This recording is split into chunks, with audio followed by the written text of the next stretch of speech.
Sí, amigos y amigas, aquí nuevamente en Vive Sanamente me acompaña la licenciada Damaris Reyes en este programa de hoy y estamos hablando acerca de estas dos publicaciones que salen recientemente, una aquí en Puerto Rico y otra a través de Medline Plus, donde se compilan una serie de estudios que están comprobando la eficacia que puede tener el uso de la marihuana medicinal en unas condiciones, pero también se está viendo poca evidencia de la utilización de la misma en otros. Los investigadores, sigue diciendo el artículo que estábamos hablando, tampoco encontraron evidencias de que los medicamentos derivados de la marihuana ayuden a tratar la psicosis o la depresión. Hay evidencias que respaldan el uso de los cannabinoides para el tratamiento del dolor crónico y la espasticidad, según la autora líder Penny Whiting, investigadora principal de la Universidad de Bristol de Inglaterra. Pero hay que balancear esto contra un aumento en el riesgo de efectos secundarios como mareo, resequedad bucal, náusea, somnolencia y euforia, según comentó en el estudio. Otros efectos secundarios comunes incluyen confusión, pérdida de equilibrio y alucinaciones. Yo creo que esos son de los más peligrosos, ¿verdad? Porque una persona que esté manejando un vehículo de motor, fíjate la desgracia que tuvimos aquí en Puerto Rico recientemente, donde una persona bajo los efectos de unos medicamentos que no se supone que estuviera manejando y bajo los efectos de medicamentos, pues creó un accidente fatal. Y fíjate que confusión, pérdida de equilibrio y alucinaciones. Imagínate una persona al volante bajo los efectos de un medicamento que pueda producir estos efectos, y quiero hacer la aclaración de que el tetrahidrocannabinol, que es el componente de la marihuana que produce este tipo de situación, cuando nosotros hablamos del uso medicinal, estamos hablando de productos que tengan un bajo contenido de ese compuesto versus un alto contenido del cannabidiol, que es el que puede tener algún efecto medicinal en aquellas personas que lo utilicen de esa forma, y perdona la redundancia, medicinalmente. Sí, yo creo que eso es bien importante, Norman, hacer la aclaración, porque realmente pues lo que se conoce por ahí es al revés. Tenemos un % bien grande de lo que se conoce como el THC y un % bajito del aceite que es el medicinal, que es el cannabinoide. Las personas que se dedican, fíjate, las personas que se dedican a cultivar la marihuana y venderla para ser fumada, ¿verdad? Se han dedicado a crear cepas que son altas en THC y bajas en el ingrediente que puede ser medicinal. Exacto. Fíjate que eso es lo que ha ocurrido allá afuera, y por eso es que la marihuana tiene la mala fama que ha obtenido, porque precisamente se han dedicado a crear estas cepas que son altas en los alucinógenos, en estas sustancias que pueden crear euforia y sentirte que estás volando y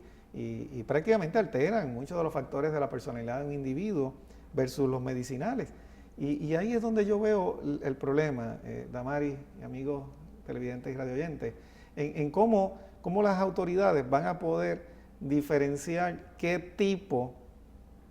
de sustancia es la que van a legalizar, o qué tipo de sustancia es la que va a tener acceso el público, ¿verdad? Porque puede ser que la planta con efectos positivos medicinales, al no producir los efectos alucinógenos, esa no le va a interesar a aquellos que están adictos a ese tipo de sensación, a ese tipo de efecto en su cuerpo. Exacto. Versus aquellas personas que por lo único que la utilizan es para tener esos cambios de actitud en su personalidad que los pueden llevar a esos estados, a diferentes estados de euforia. Y de hecho yo creo que eso es una de las partes más controversiales en la que nos vamos a encontrar, ver cómo podemos distinguir cuál va a ser la planta que va a tener el mayor efecto medicinal. Eso es una situación, ¿verdad?, que vamos a tener en la medida que se vaya conociendo más y se vaya educando más al pueblo.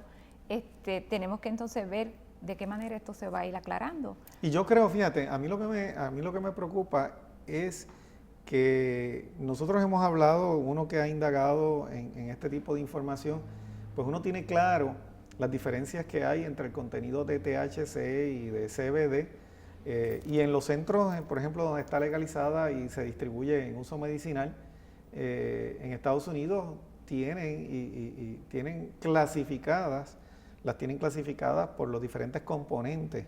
Ahora, yo no oigo a los profesionales que han hecho expresiones públicas aquí en Puerto Rico a hablar de la diferencia entre esos dos componentes. O sea, es como si estuviésemos hablando de que hay una marihuana genérica y de ahí vamos a partir para extraer sustancias y utilizarlas como medicamento o para ciertos tipos de tratamientos, pero yo no los oigo como si estuvieran al tanto de esa diferencia, que si estuviesen al tanto yo creo que deberían estar instruyendo al pueblo en que sí hay unas diferencias, en que no es que tú vas a ir al punto y comprar esa droga para utilizarla medicinalmente. Se trata de cosas totalmente distintas. Y yo creo que ahí es que estriba la educación, porque precisamente como dijiste, no se está orientando y muchas veces se acercan personas y dicen, pero si entonces yo puedo fumar marihuana y entonces estoy saludable. Pues no, porque va a depender, como bien estabas diciendo, Norma, de la cantidad de THC que tenga y del aceite y lo que se cultiva, porque por lo regular el que utiliza marihuana hasta ahora, que no es medicinal, es buscando ciertos, ¿verdad?, placeres o cierta adicción y no va a buscarte la marihuana que es medicinal. Exacto. Así que entonces tenemos que tener mucho cuidado con eso, porque aquí no estamos exhortando al uso de la marihuana, como bien dijiste, voy al punto y compro, porque esa no es. Tenemos que hacer la distinción y buscar, indagar cuál es el beneficio que hay detrás del aceite, que es el cannabidiol. Okay. Así que es bien importante que amigos y amigas que nos está escuchando allá en sus casas, ¿verdad?, que posiblemente esté sentado ahí con su familia, que esto no se trata de algo que sea sencillo para las autoridades ni para los individuos inclusive, porque se trata aquí de que hay que tener un pleno dominio o conocimiento, y me imagino que habrán agencias agencias serias que tendrán que certificar los diferentes componentes de la marihuana en las diferentes concentraciones, para entonces que el que la va a utilizar médicamente pueda utilizarla dentro de un contexto que pueda de verdad ser de beneficio para la salud y no esté creando una situación en el organismo tóxica como lo han hecho al utilizar otros tipos de medicamentos, otros tipos de sustancias. Estábamos hablando aquí del efecto en la incidencia de suicidio que está creando la utilización indiscriminada de muchos de los analgésicos que se prescriben diariamente y aquellos que inclusive pueden conseguirse over the counter. O sea que siempre tiene que existir un criterio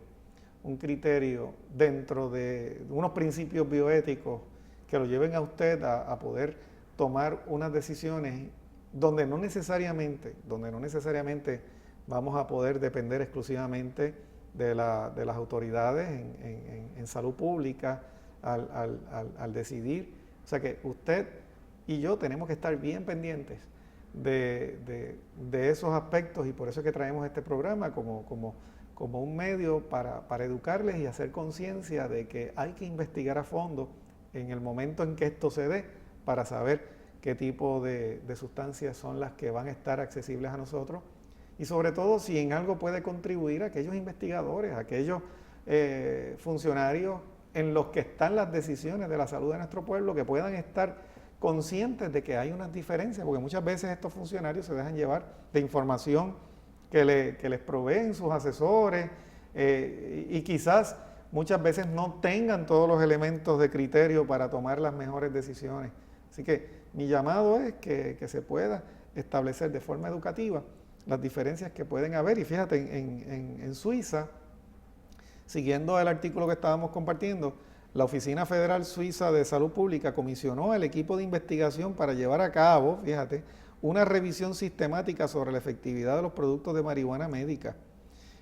Los investigadores eligieron 79 ensayos clínicos para incluir en su análisis. Los estudios evaluaban los efectos de la marihuana médica en sí o fármacos que contenían compuestos hallados en la marihuana, derivados de la planta o sintéticos. Y ahí hay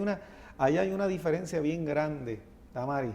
Ahí hay una diferencia bien grande, porque fíjate, se están evaluando los contenidos de la planta,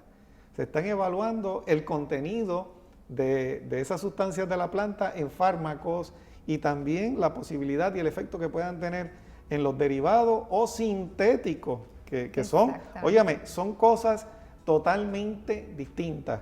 Sí, sí, pero enfatizo, Norma, es la educación, edúquense, porque yo sé que ha salido esta movida y la gente está pendiente, ¿ves? Hay de todo, va a ver el que va a encontrar, mira, sí, esta marihuana es buena, por favor, edúquese. No es comprar cualquier cosa que nos vendan, es investigar y darnos cuenta realmente qué realmente necesitamos y qué realmente está bien documentado, pero sobre todo es calidad lo que estamos Es como el agua, fíjate, tenemos agua destilada, tenemos agua reverse osmosis, tenemos agua doble hélice, tenemos agua filtrada, tenemos agua alcalina, fíjate, y todas, no necesariamente ninguna de ellas, quizás no todas sean buenas para usted, o sea, hay ciertas necesidades específicas en ciertos individuos, pero aún así, fíjate, dentro de la categoría de agua,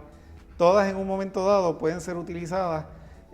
para suplir unas necesidades básicas en el sistema. Pero aquí estamos hablando de algo totalmente distinto. Es algo que puede alterar su juicio, es algo que puede producir euforia, es algo que puede alterar la capacidad de usted tomar decisiones de sus reflejos en un momento dado, de reaccionar de una u otra forma. Es algo que puede dar psicosis, es algo que puede producir adicción, que puede sentar precedente para entonces otros tipos de adicción en el organismo, y por eso es que tenemos que tener mucho cuidado de la información que recibimos, la información que aceptamos en las decisiones que tomemos, y por eso es que es importante, como tú dices, analizarlo todo, estudiar, y para aquellas personas que tienen responsabilidad como nosotros a través de los medios, educar. Tenemos que hacer una breve pausa, pero regresamos en breve con el segmento final de Vive Sanamente.